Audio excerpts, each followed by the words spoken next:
What's up, everyone? It's Brian Horning here from Exact IT Solutions with my cohort, Reginald Andre from Arc Solvers IT down in Miami, Florida. How are you today, sir? I am doing great, Brian. How about yourself? I am doing well myself. You know what?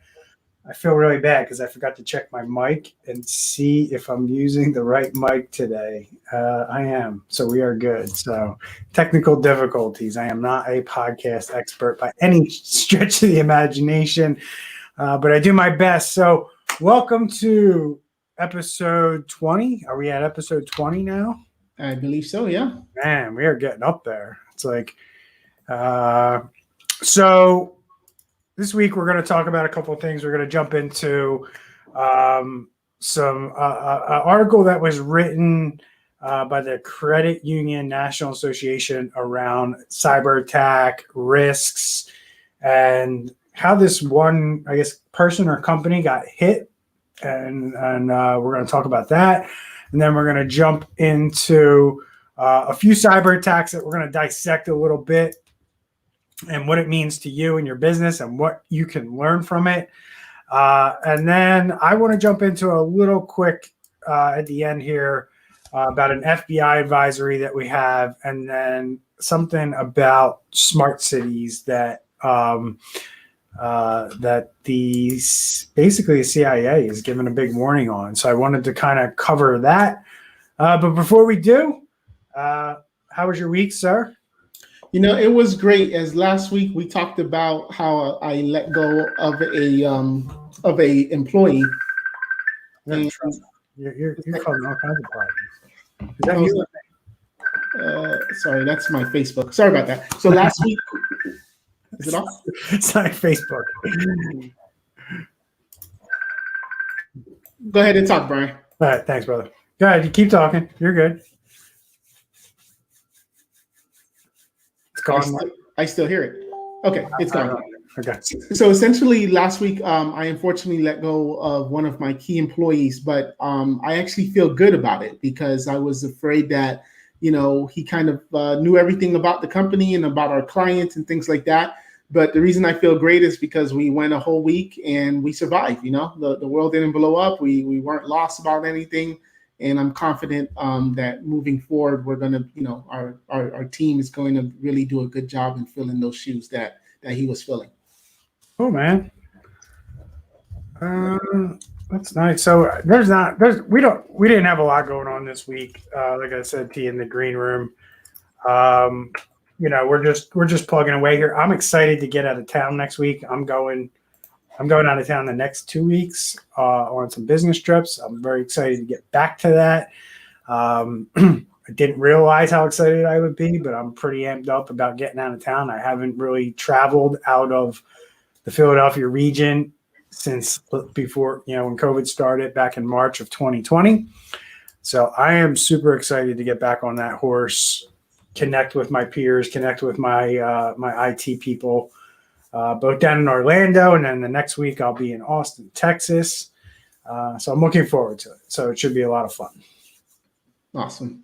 So let's just jump into the content. But before we do, remember, people, we don't get paid for this stuff. We do it out of our own goodness of our own heart. We don't annoy you with commercials or promotions throughout the podcast. And we certainly don't get paid or run ads in any way, shape, or form. So if you could just do us a huge favor and share out our podcast, if you learn anything, if you're educated or enlightened, sharing out our podcast not only helps other people find this content, but also helps Andre and I start to see what kind of content you guys like and what we can start to talk about on future podcasts as well. So give us a like, head over to the YouTube channel, subscribe or like it there. You're also on Facebook. You can like our Facebook page as well. And you can also download us on your favorite podcasting platform. So if you like to listen to podcasts while you work out, while you're driving into work, whatever you're doing when you listen to your podcast, we'd appreciate it if you add us to your favorite podcast. So when we put out a new one, you get alerted. And we've been doing pretty good here. We're putting out one a week.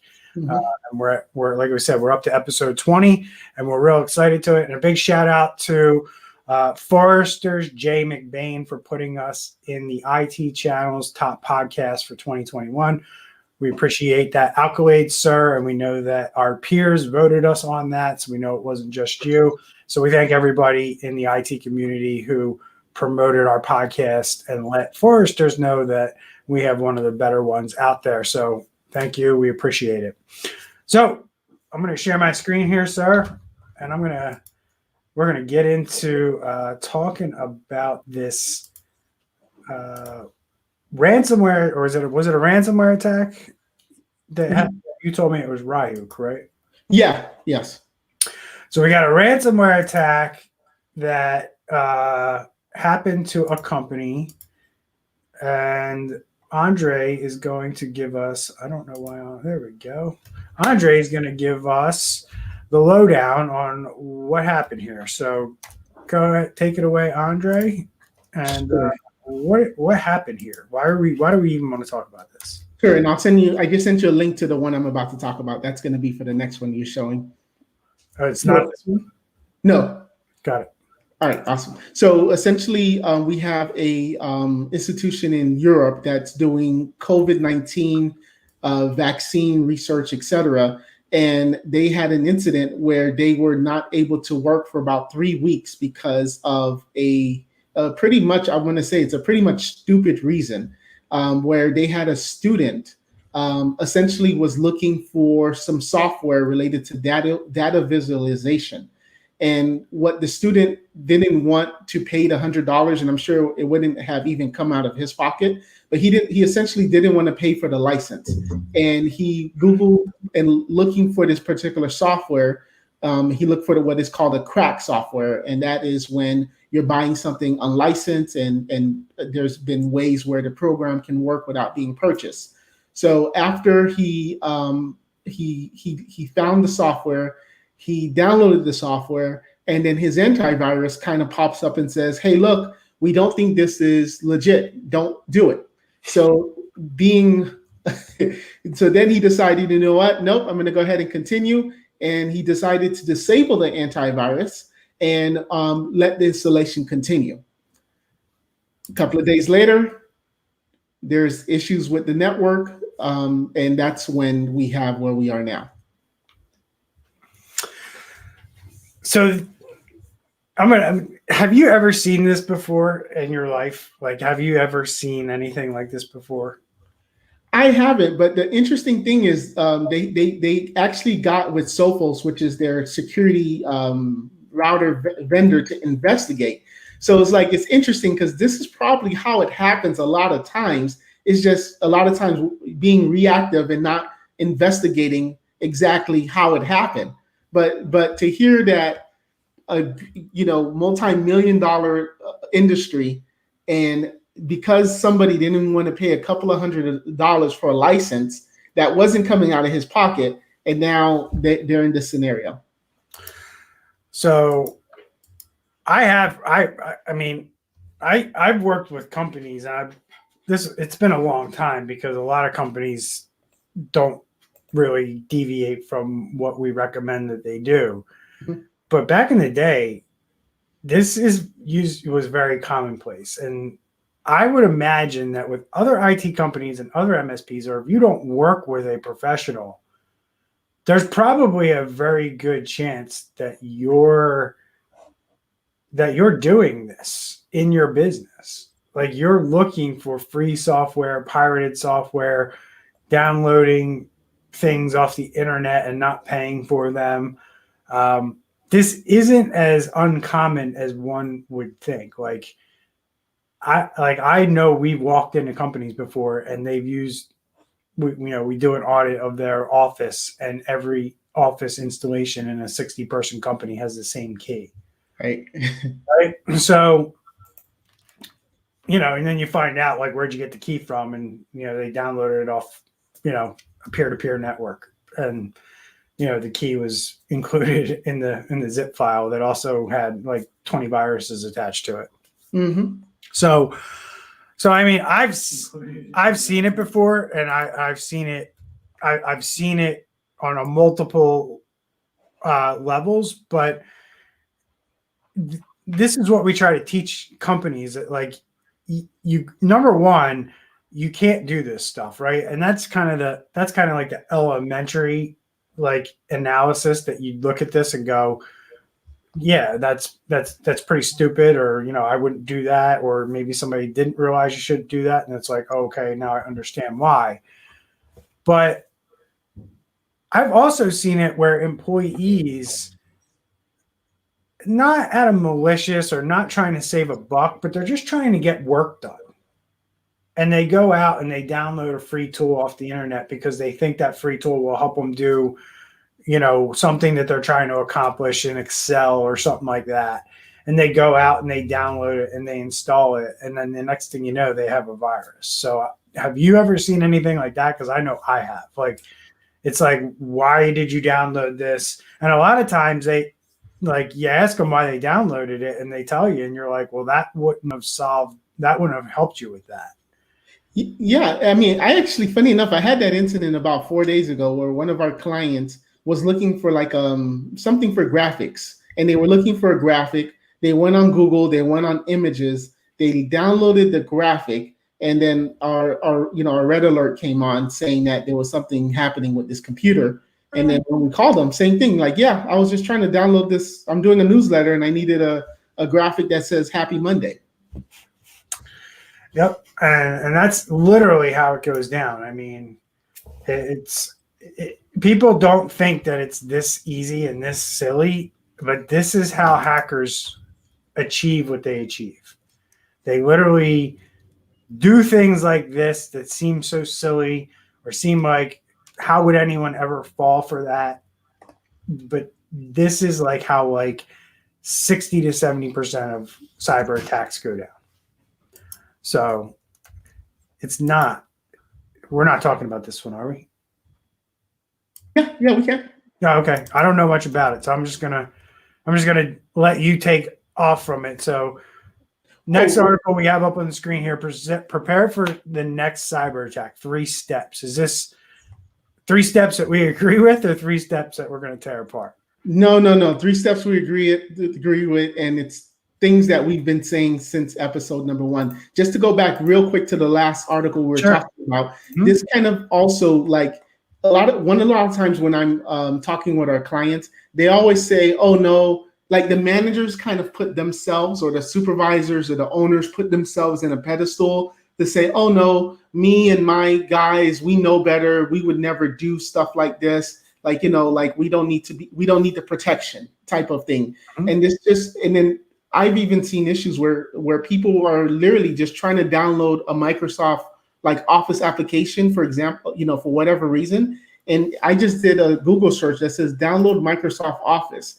And as you look into Google searches, you see all of these weird websites offering it for only like $20, $30 for free. And I just want to point out, this is the malware. They want you to download their software because they're going to put stuff on your computer. So, and then lastly, on this article, Brian, I have a question. How in the heck did they just be able to disable the antivirus? Like, there should have been some type of system in place where an employee can't just decide to disable antivirus on their computer. That was kind of weird.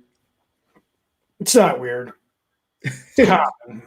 I guarantee you more than 50%, 60% of the population doesn't have a control or mechanism that requires some kind of a password to uninstall that software. One of the things that we employ as a strategy is obviously, just a Windows admin rights, right? And most endpoint software, antivirus software, once it's installed, or when you do install it, you can set an uninstall password. So that's another password that somebody needs to put in to just get that software off of there. So a lot of people aren't aware that is a feature or that exists within the endpoint protection. So even if somebody had the administrator password, as long as it's not the same as the uninstall password for the antivirus, they can't get the antivirus off of there, or they can't disable it. So that's really important for people to know that that's out there. So you want to make sure that your IT professionals, or the people looking at your IT, have both protections in place. The only thing that I'm aware of that why you want to have that uninstall password along with the Windows password is because of this. The new versions of Ryuk are actually rebooting the systems into what's known as Windows Safe Mode. And when you go into Windows Safe Mode, you don't need usernames and passwords anymore to uninstall software. You can just uninstall it. It doesn't even prompt you for it because the security part of the Windows doesn't load in Safe Mode. Right. So like back in the day when we dealt with malware all the time, one of the ways you would get rid of malware is by booting in the Safe Mode and running, all these tools that used to get rid of all these viruses. I remember Combo Fix, right? Yeah. Combo Fix back in the day. You had to run that in Safe Mode if you wanted to pretty much get anything rootkit wise or anything like that off of a computer. So if you have this password on your antivirus software, even in Safe Mode, it still requires that password to be uninstalled. Right. So that's why it's important, because the hackers are looking at how, when they go and attack somebody, how are they being successful and how are they being thwarted? Like, what are the things that are stopping them from getting the files encrypted and presenting somebody with a ransom demand? These are the things that are in place that are preventing them. So they're changing their tactics, and now they're writing their ransomware software to look and say, okay, is Windows running in normal mode, and are admin rights in place on this account, or is it a standard user and it doesn't have admin rights? Well, guess what? We're just going to tell the computer to reboot itself into safe mode, which you can do using a PowerShell command, unless you're smart and you disable PowerShell, like we preach in this podcast and in my YouTube videos. I preach it all the time. If you don't need PowerShell running on a machine, you should just disable it. Yeah. It's just too powerful of a tool. Just disable it. There's ways you can disable PowerShell and not make sure that person doesn't have admin rights on the system, or you can just re-enable it. But if it's a standard user, they don't have admin rights, you disable it as an administrator. Then if you need to run that tool, you can go back in and turn it on, but it shouldn't be running all the time on every computer that you have. So, making sure that they can't do things like this, like boot you into safe mode and then remove your antivirus protection so they can then deploy the ransomware. These are things that you need to be aware of. A lot of people might look at 2 passwords on a system as overkill, but no, there's a very good reason why you need to have that password on that endpoint protection software as well, because you can circumvent the Windows security by going into safe mode. Yeah. So, anything else? No, we're good. Cool. So this guy, what are we talking about here? So first, cybersecurity should be viewed as an enterprise risk and demand the attention of most senior executives, starting with the CEO. Oh, this guy must be listening to our podcast. Yeah. So what are your takeaways out of this particular article? Yeah, so although it's more towards the credit union, but everything he talked about can be related back to small businesses. So first thing, like he said, it starts at the top level. If the CEO and the C-level executives are not thinking cybersecurity, then it's going to just trickle down, and the employees and users are not going to be thinking about that. So I really love that quote that he put there. Second item that he talked about is knowing the strength and weaknesses of your own programs. I think it's kind of like doing a SWOT analysis, but cybersecurity wise for your business. Yeah, that plus having that independent assessment is one thing that he mentions, and this means if you're working with a managed service provider like the companies that we have, Andre, it means going to another company and getting an assessment. And your MSP should be okay with that.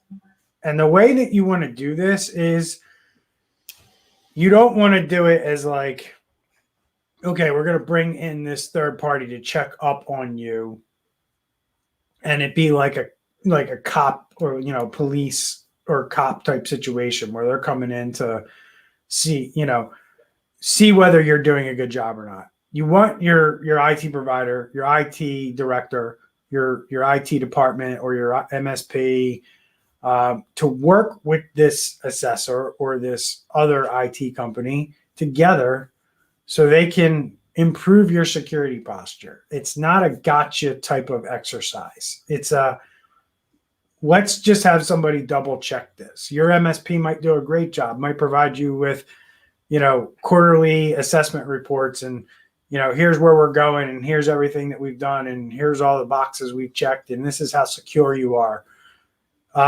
We're at a point in time where you can't just rely on that one source as a CEO, because the expectation is that you are going to conduct an independent assessment of your cybersecurity program.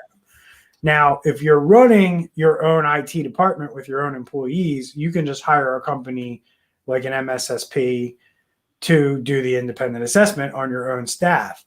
But it becomes a little trickier when you're outsourcing it to another company, and now you're going to bring in a third company to assess the whole situation. So let me ask you this. As an owner of an MSP who manages companies, if this happened to you where you were managing somebody's cybersecurity, how would you feel about it and how would you approach it? At when I originally heard about that concept a couple of years ago, like you said, I felt threatening because I thought that the company was going to come in and basically point out all the stuff that we're doing wrong or we miss, and they're just going to basically tell it a report to say, hey, this guy sucks, you need to replace him and hire us. But now for the companies I've seen that I've worked with that do these independent reviews, it's like you said, they're going hand in hand. It's like, hey, let's do what's best for the customer. And because a lot of times our clients actually do think that, oh, if I just hire my MSP, that's it. Like they know everything. And it's like, hey, we can make our mistakes too. Maybe there is something that we need another set of eyes to look at. So just for your information, Brian, and even for our audience, the next question is, who pays for that? Because when I've brought it up to our clients' attention, they're telling us like, hey, I thought that's what I was paying you to do. And I think that also needs to be clear that is a third-party company that's doing this audit. No. Yep. And the company, obviously, unless see, the problem is that that's that word independent, right? It's a real stickler. You as the MSP can't come to your client and say, hey, we work with this company over here and they provide third-party assessments and they'll assess your environment and assess how we're doing on your cybersecurity. That relationship right there means you're not independent, right? Right. So it's on these companies to go out and hire their own chosen company that has nothing to do with anyone that's currently involved in their IT. And that's really what it means. Is this overkill in your opinion? Because I quite frankly, I don't, other than a handful of companies that we work with, the majority of them are not doing something like this. No, likewise, majority are not, and it's only because they don't want to pay for it. They just feel like, hey, if you tell me you're doing your best, I'll trust it. Because those guys are like, let me try to remember. I had one client before COVID, and it was like about $10,000, like their price of to go in and basically penetration tests and look, on the cloud services and things like that. So that particular client didn't want to pay for it. And this is this is the interesting thing. When I love in articles and somebody makes a statement and doesn't expand on it. Mm-hmm. He expands on what an independent assessment will do, but this is huge right here, where he says right here, while you may have a talented team, now your team, again, might be internal or external. Bias exists when progress is communicated up the leadership chain, or bias exists when lack of progress is communicated up the security chain, right? Yeah. Nobody wants to tell, the person signing the paychecks or signing the checks that things aren't going well or things aren't going as quickly as planned, or the risk or the gap hasn't been closed enough, yet, right? So as somebody who's on that team, you may be reluctant to reveal information to staff out of fear of retribution or disciplinary action or losing your job. So that's what we're talking about here. An independent assessment eliminates all that, right? Because they don't have skin in the game where anybody who's being paid to provide a management type service or manage your infrastructure or manage your cybersecurity, their skin in the game is the fact that they could lose that opportunity. They could lose that income. They could lose that contract. And I've also seen it where it wasn't as intentional or malicious. The company just wasn't skilled enough, or the people that were hired just weren't skilled enough to realize that they had issues. So it can come out a lot of different ways. And I kind of wanted to highlight that for our business owners who are listening to really kind of understand what this looks like from your perspective as you're looking at your chosen IT people that are running your IT in your company, that you think you have great people and that this stuff would never happen. But these are the things that you need to think about that could be happening that are making things seem rosier than they really are. Yeah. So that's it. You got anything? Oh, and he did say in here, and this is a credit union one, and I want to point this out really quick. Equip your credit union. You can just swap that out with business, because I think that this applies to all businesses, with the ability to quickly detect threats and indicators of compromise and have plans in place to remediate them quickly. Now, we've beat to death, incident response plans and making sure that you're monitoring the network. But he asked some interesting questions here, and I would like you and I to kind of expand on these as quick as we can. Sure. Are your network operations continually monitored to detect the lockdown potential threats before they can spread and do harm? Okay, so I'm a CEO. I am not a techie guy. I have no idea what this means.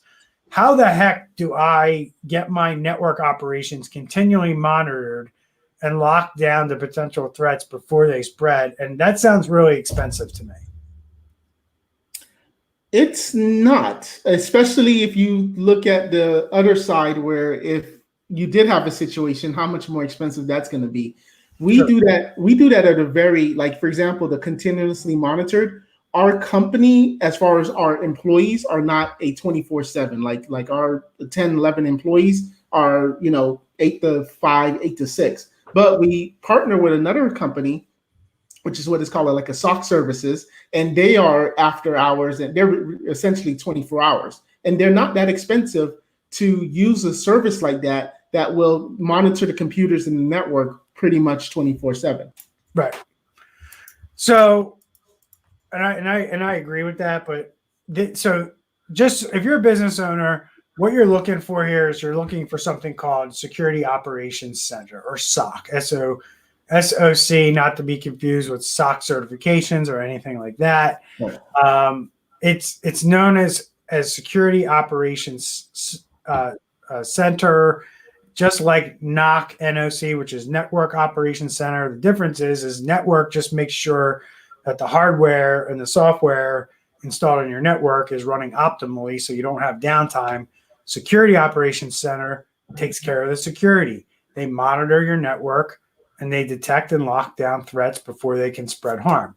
If you have this in place, it's going to be infinitely better for you if you ever get breached, because these guys can jump right in. They have alerts. They have ways to shut things down and stop the spread of things. Mm-hmm.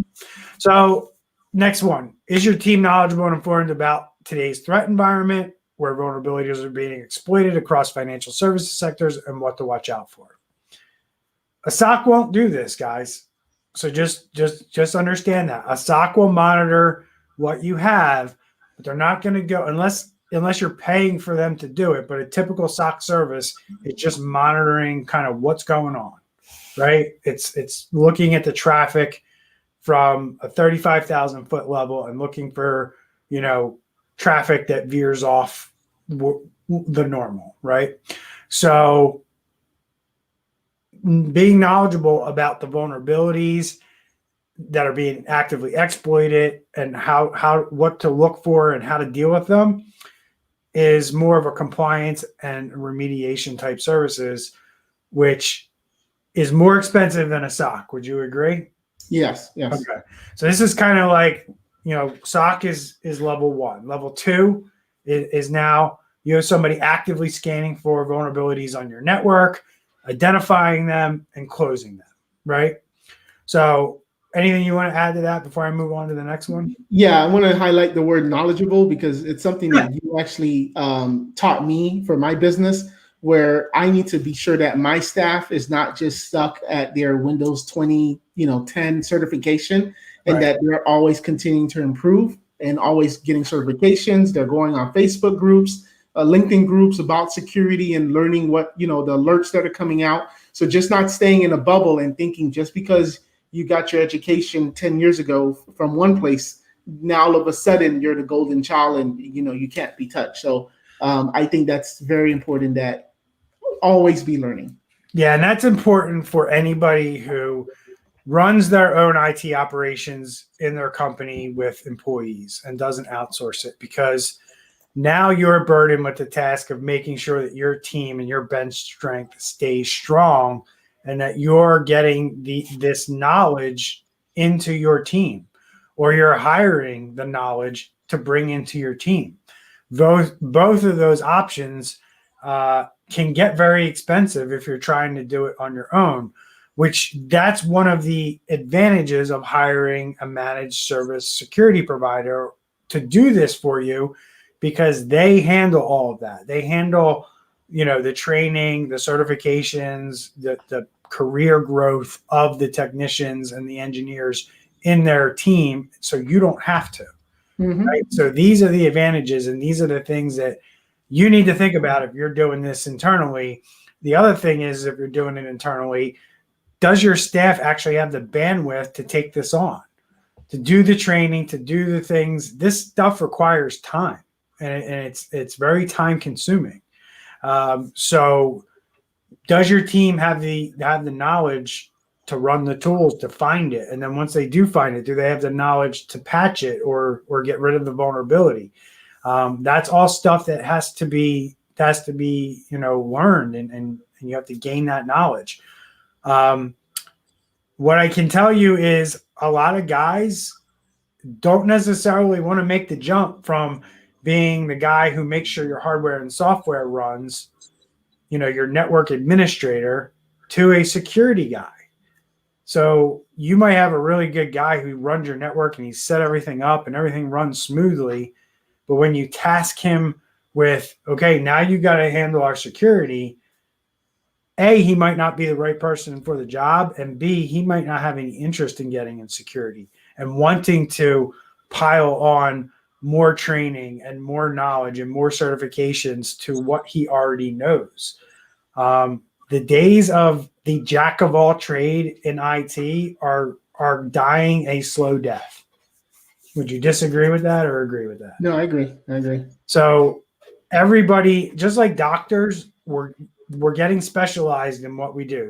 There's people good at programming. There's people good at networking. There's people good at security. There's people good at project management. And they're individualizing these different roles in IT now. Back in the 90s, I used to do all that crap. I used to do the network. I used to do the security. I used to do the contracts. I used to do, report writing and stuff like that. And it's rare that you're going to be asked to do all those different jobs in the IT world today. Like, it's become very specialized. So be aware of that as a business owner, that you can't ask somebody in IT today to do all these things. This is going to require multiple employees, multiple individuals to take care of this stuff for you. Yeah. So last one here. Do you have a robust incident response plan to detect, contain, investigate, remediate, recover, and apply lessons learned when an incident does occur? Important? Not important? Super. I mean, Yeah. the articles I hate reading about is that it took X amount of days or weeks for them to even realize that they had a problem, that something was sitting on their network, a malware was sitting on their network for weeks, just collecting the data. So I think it's so important that that's not having the telemetry to find it. Once you do find it, what are you going to do? Mm-hmm. Who do Right? you call? Right. And if you haven't gone through setting up an incident response plan, which the key operative word there being plan, it means you took time out of your life to go write this down and put the steps and do the things and identify the people and the information that you need to have part of that plan. Because when something goes down, as I've mentioned before, thinking goes by the wayside. You're just reacting. And wouldn't it be nice to be able to pull out a piece of paper that tells you exactly what you have to do instead of trying to remember it out of your noggin, where chances are when you're under stress, you're going to miss things, you're going to forget things, and it's going to make your incident response go a lot longer than it probably should. Yeah. Yeah. Just like how yesterday was National Password Day, I think we should have like a National Incident Response Day where we all just practice if the thing hits the fan, what should you do? I love it. I love it. I absolutely think we should do that. I mean, so next one we're gonna do. Oh, look, we're on YouTube here. I absolutely think we should do that. I mean, I don't even know how to stop that, Andre. So here we go. I'm going to skip over this one. We're going to jump into. We're running a little long here on the conversation. I just want to highlight this because we talk about it all the time. Ransomware supply chain attacks show no sign of abating. Oh man, I'm looks like I'm pay. Oh no, I'm not paywalled here. Good. So Black Hat Asia happened recently. The tally from Kaspersky Labs, he's their top researcher. He predicted the rise of ransomware in 2007. And today, ransomware has become a service that enables groups to join and deploy infrastructure and services to hit their victims. He said, noting the rise of ransomware 2.0, where files are not only encrypted, but also disclosed through data dumps. Vitali said that some perpetrators have gone even further to tip off media to attract attention and exert more pressure on companies that or refuse to pay the ransom. The latest trend now is to reach out to a company's customers to inform them that their data has been stolen. This will create the reputation that the company is incompetent to and is to ruin their image, which negatively affects their business. What do you think about that? That is interesting about the media part because, back in the days when there was like journalism, real journalism, and like the scoop, right? The journalist got the first person who put it on the newspaper before all the other newspapers or on the news before all the other stations. So like someone gets ransomware, someone gets attacked, the hacker basically gives them the information and then a story is created and they're the first one. So I think that's like, I hate to say it's a marvelous idea because, it's kind of illegal, but it's a marvelous idea.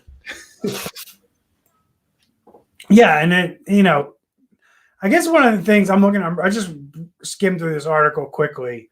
And the only thing that they're not mentioning that I want to mention, because they kind of highlight on the obvious, they're mentioning zero trust security model, which is a buzzword right now, multi-factor authentication, which is another kind of buzzword right now, kind of been around for a while. It's not really a right now buzzword. It's been a buzzword for a long time. And I still think it's not being used enough. But what we talk about with the supply chain attack, right? We talked about it before. You need to start doing assessments on your supply chain. If you're giving money somebody to help you deliver a service to a bigger client or deliver on a bigger contract, you better be checking, at least asking the right questions to figure out if they're even thinking about cybersecurity.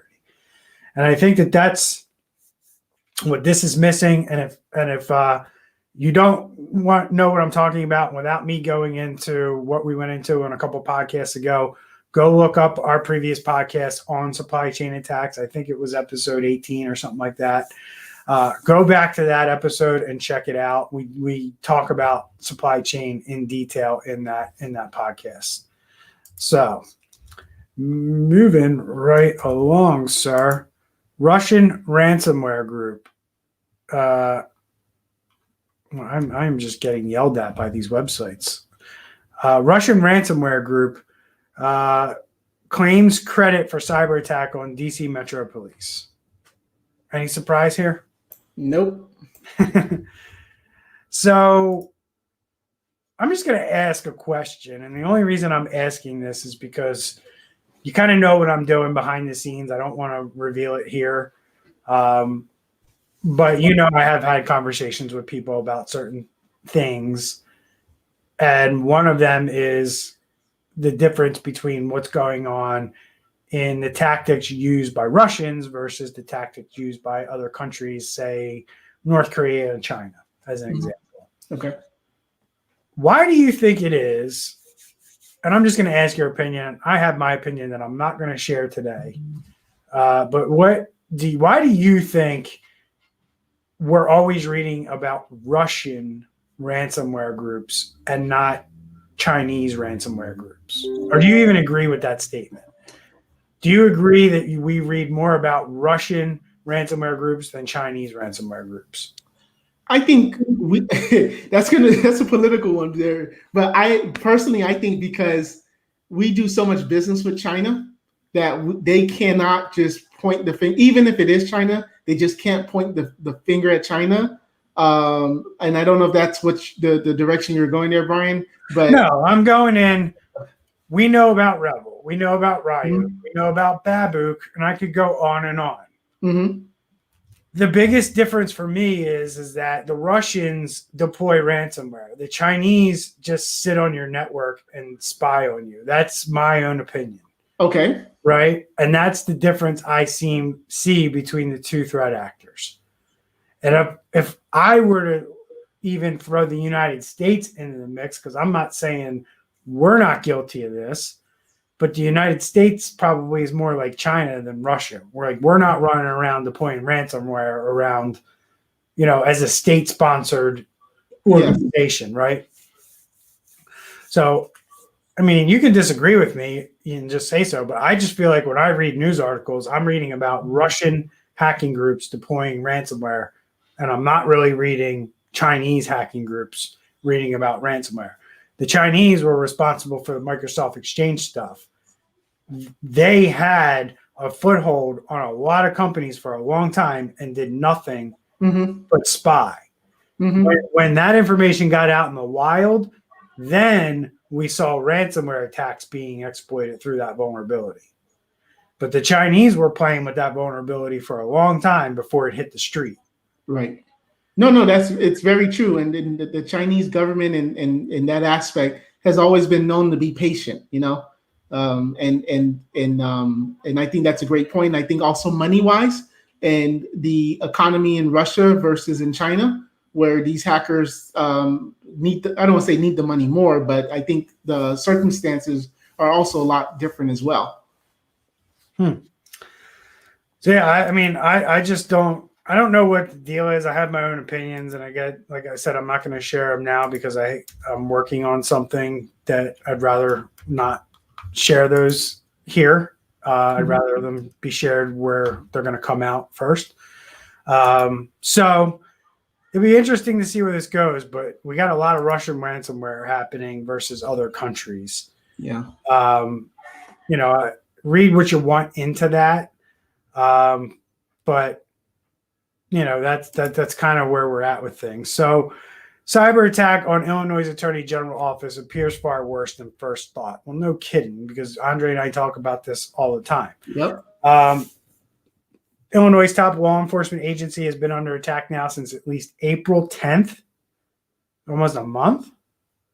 Ransomware gang penetrated the Attorney General's computers and took control of countless confidential files containing case information and personal data, essentially locking down the system's office and statewide. Holy crap. I mean, dude, this is like the people prosecuting criminals and the people investigating crimes. And now we have cyber criminals stealing these records.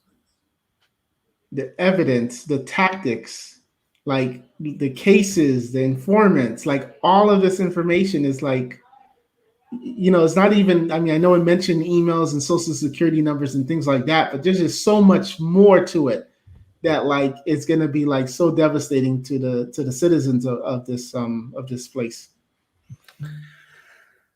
I mean,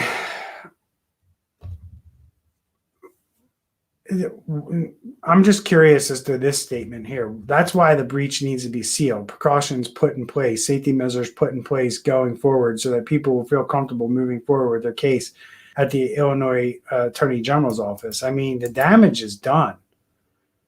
You can't reseal the seal when the seal's been broke. Right? Am I wrong on that? Sorry, I was mute. Yeah, exactly. Yeah, I mean, am I wrong on like you once the breach seal's been broken and the trust has been broken? I mean, other than proving to people you're taking this seriously now, and the time being your friend, people will rebuild that trust. But as the article goes on in the state, Russian hackers, hey, there's our friends, the Russians again. Penetrated the Illinois election database, stealing millions of voter records that resulted in shoring up of the election system. So another example of a company getting hit, or a group getting hit, or an organization getting hit, and then doing more after the boom than before the boom, right? And when did this originally happen? Well, that was April 10th. April. Okay. So yeah, they've been under, this was written May 4th. Yeah. 3 days ago. So, and its agency has been under attack now since April 10th.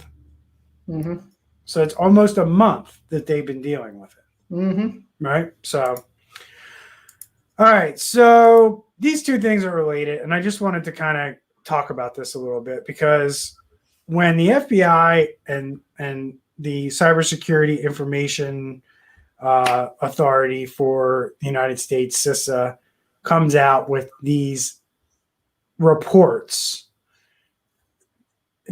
to me, when they come out with them, and the timing of them is usually because they're trying to warn people that look, these are being actively exploited, but we're seeing it actively exploited because you people are not doing what you're supposed to be doing, right? So I want to break this down, that this is a report written by multiple intelligence organization, the NSA, the FBI, and CISA, along with other countries, have had input into this. SVR cyber actors are known and tracked in open sources APT29, Cozy Bear, and the Duke. So SVR Cyber is the group that basically broke into SolarWinds, right? And now we're getting information on how these guys were basically able to get into various organizations, including SolarWinds and the affiliates of SolarWinds who were initially attacked. That, SolarWinds was attacked through a partner, a software development company, and that company was the first one to get hacked, and then it just kind of snowballed from there. Right. So that's what this report is. And the reason they put this out is because they still see this stuff being actively exploited, right? So we're talking about multiple vulnerabilities that have been discovered, and some of these have been discovered a long time ago. The only one that's recent, the only one that's recent is the VMware vSphere. As you can see with these numbers here, the CVE and the next four numbers, that's the year this was released and discovered. So the FortiGate vulnerability has been out there since 2018, almost 3 years. And that's still being actively exploited because people who have Fortinet routers are not updating their routers to the latest firmware. They're plugging these things in and they're forgetting about them. And that's the worst thing you can do when it comes to cybersecurity. The Cisco one, that's a CVE from 2019, 2019 Oracle, 2019 Zimbra, 2019 PulseSecure, 2019 Citrix, 2019 Kibana. Then we go into 2020, another VMware flaw. 2020 F5 Big IP, 2020 Oracle WebLogic. Now, what I can tell you is that all of these vulnerabilities fix issues with VPNs. Now, Andre, what the heck do VPNs do for people? It connects you from one end to another. Right. So when you're working from home and you want to get to the work file share or get to the work, intranet or CRM, and it's behind the firewall, you use a VPN to get in. And all of these VPNs that are listed here, or these remote access, in the case of VMware and the Oracle WebLogic and PulseSecure, actually PulseSecure was their VPN. These are all ways you can access things remotely. So you kind of have to leave them open to the internet, right? But you're supposed to be connecting to them securely with a username or password or a certificate or however your IT people set up the security for you to authenticate yourself. These are vulnerabilities that allow hackers to get around all that and still get into your system. So right here in big, bold print, and quite frankly, the FBI is being kind of nice here. They're calling you guys network defenders, and I think that's like giving you too much credence, quite frankly. But network defenders should ensure that security patches are applied promptly following CVE announcements for products they manage. And I just want to go back to this list real quick because these CVEs have been out for so long that you can't call yourself a network defender if your environment still has these CVEs, in my opinion, right? So, people need to start doing the right thing. I hope that CEOs start hearing what we're saying and kind of get in tune to this stuff so they can go to the people that they've hired to run their shit and say, are we good? Did you patch? I know I wrote a check to Fortinet for something. Did we have the router affected here, and is it patched? Now, you would hope that they would be proactive and come to you. But if that's not happening, it's time for you as a CEO to turn around and start asking some questions. Right. Yeah. So true. Anything you want to add to that before I move on? No. And if not, then I guess soon we're going to be seeing notes on people's routers that says, hey, the FBI came in to do this for you on your behalf. Yeah, you're right.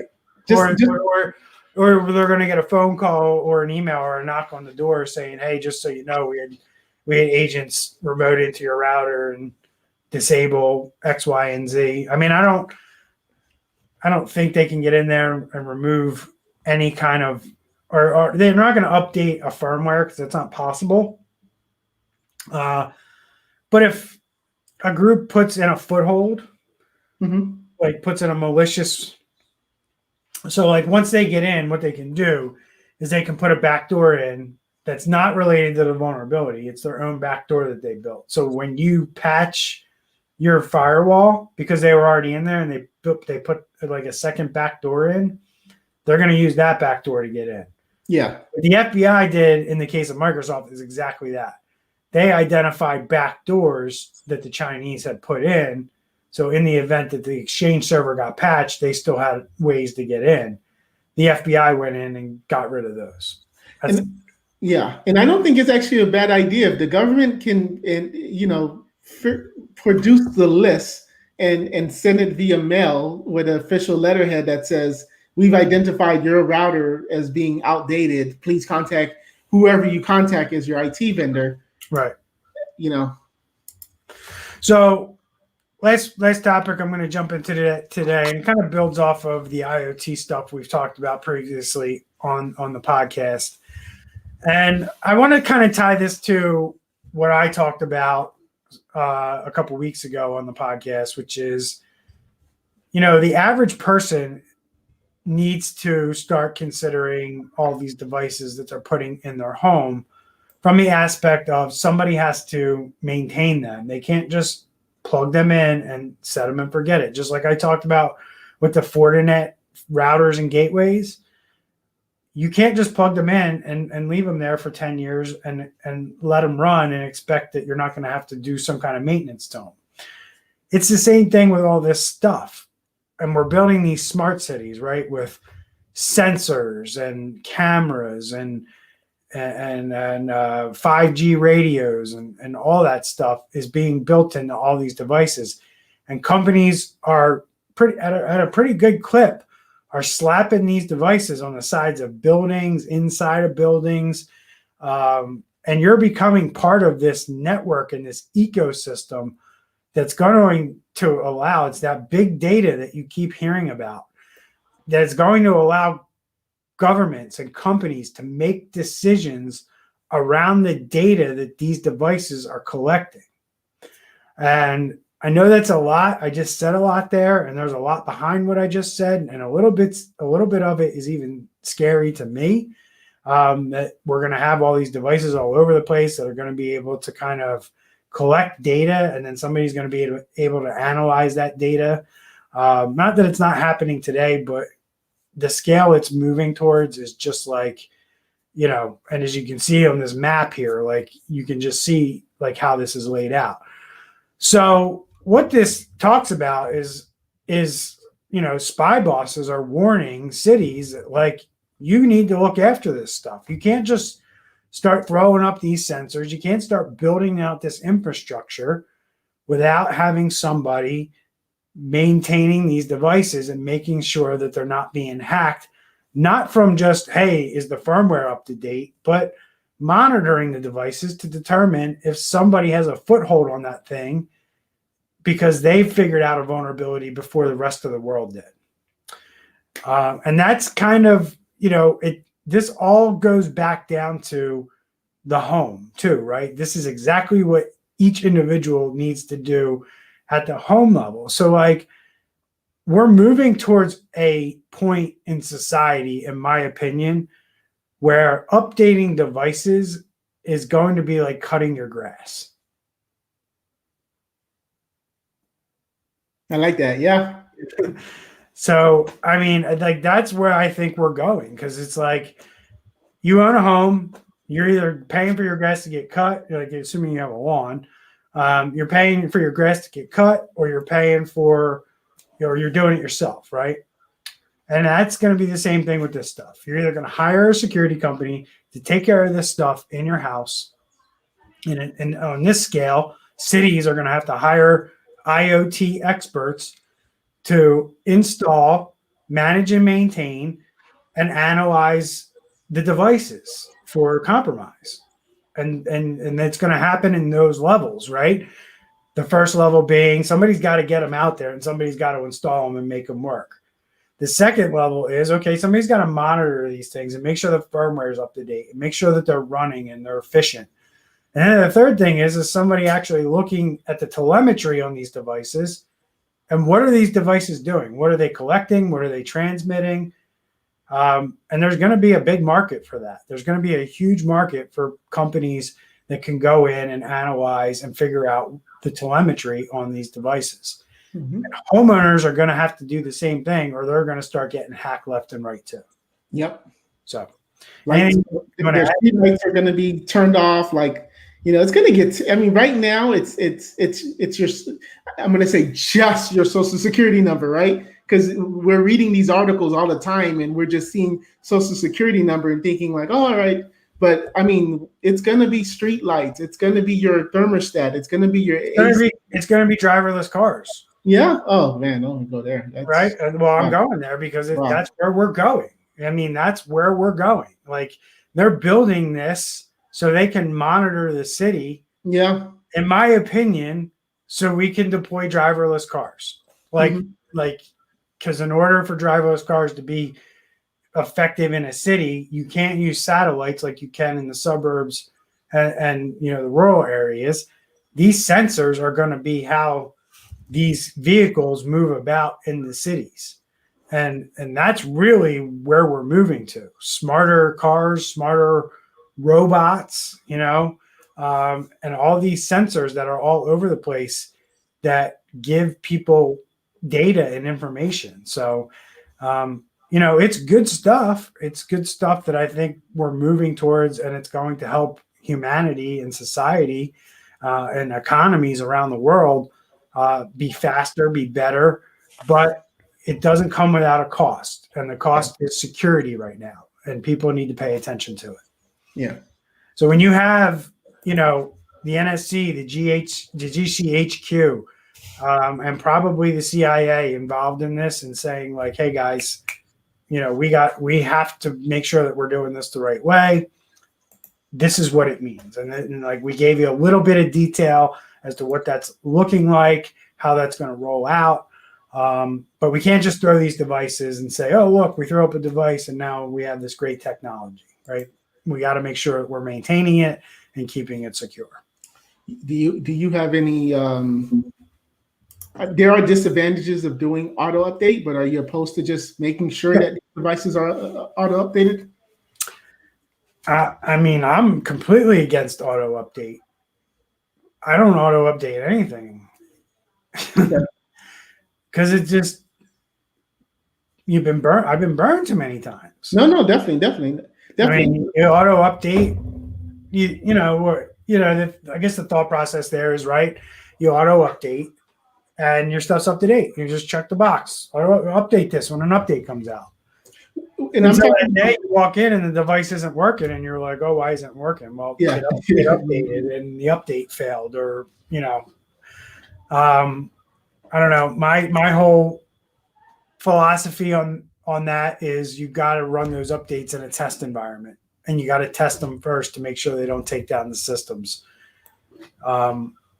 wherever humanly possible. Right? When you're talking about similar systems, similar devices, you can do it. If you're talking about different devices in an operation, like for instance, Mr. Business Owner, if you didn't buy all your computers at once, you probably have different flavors of computers throughout your office. You technically can't really do a mass deployment test. So like when somebody comes to you and says, well, we should buy all new computers at once, this is the reason why. It increases your security posture, for one, because now you can take those same systems, maybe 1, 2, or 3 of them, put them in a test environment, and you can do things like, okay, if we apply this patch, how will this affect the computers that are in production, right? And having the same computers and systems that are bought at the same time with, same hardware, no deviation in the generation of processors and all the other components that are in the system. All that being the same, you can do these tests. When you buy them piecemeal and buy 1 or 2, every quarter, and then add them or replace them, and that's what your life cycle looks like, it's really hard to do something like that. Definitely. So, just have that knowledge, have that perspective. So when, like I said, when somebody comes to you and says, hey, we should buy all 50 new computers for the office, and you're like, no way. That sounds stupid to me. Well, no, it's not stupid, because you've just increased your security posture, because now you don't have to patch 50 different kinds of devices, even though they're made by Dell or Lenovo or HP, and they all have that badge on it that is the same. The parts inside usually change, if not every quarter, every month. They're changing a component out from a different manufacturer. So anything else you want to add? No. So let me ask you another question. What about, so yes, I guess I said no. So when I was talking about the other auto update, definitely I agree with what you're saying on the computers, but talking about not necessarily something as huge as a smart city, but if we're going to that user's home or that business that has the Ring camera or, you know, 2 or 3 of those devices, in your opinion, should those auto updates be on for non-critical, although camera is critical, but we're not talking about like a Windows 10, you know, production suite. I'm just talking about things like that. Right. Right. So I guess my opinion is that if you're not running a business out of your home, then that's typically you wouldn't. I would be okay with auto updates because you got to at least make sure that you're updating them. And then if a device does happen to break because of an update, we're not talking about losing money, right? Yeah. It's an inconvenience, but we're not talking about losing money. So when you're talking about residential versus commercial, there's different stakes at the commercial level because you have to maintain business continuity and people need to be able to conduct business and generate revenue. In the home, that's not the case. So if a device goes down, plus, you know, and I know in the commercial world, we can't run to Best Buy, Staples, or wherever and get a piece of equipment and put it in a business. At home, you can do that, right? Your firewall, your router goes down, you can go to Staples or you can go to Best Buy and you can buy a new router and put it in, right? So, yeah, I wouldn't be completely opposed in the home to everybody, you know, checking that box for auto update my stuff. But in a business, I absolutely would. Yeah, you're talking about potentially losing revenue, and nobody wants to be the IT guy who rolls out an update that causes a company to lose revenue, right? So, yeah. All right, so we're about a little over an hour in. Got a nice lengthy podcast this week. Bonus time for our listeners. Any final words that you want to say before we part? No, I'll be seeing you in person very soon for the first time. Andre and I are going to do a live podcast in the same room together. Yeah. So that'll be a treat for everyone. So, all right, cool. Thanks everyone for listening. Remember, if you've gotten this far in the show, you're a fan, whether you realize it or not. Please share us out to your community. You can head over to your favorite podcast channel and just hit that share button. Share us out to your social media community, your Instagram, your Facebook, your LinkedIn. It will take anywhere from 13 seconds to 100 or 120 seconds of your life for you to write a review and share that out for us. We would really appreciate it. And don't forget, we live stream this on Facebook and YouTube, and the recordings are always there. So you can watch us fumble through video screens and all the crazy things that we try to do as we produce this podcast on YouTube and Facebook, and you can share us out from there as well. So we appreciate it. Thanks for helping us grow the show. We'll see you all next week for episode 21 of Security Squawk, the business of cybersecurity.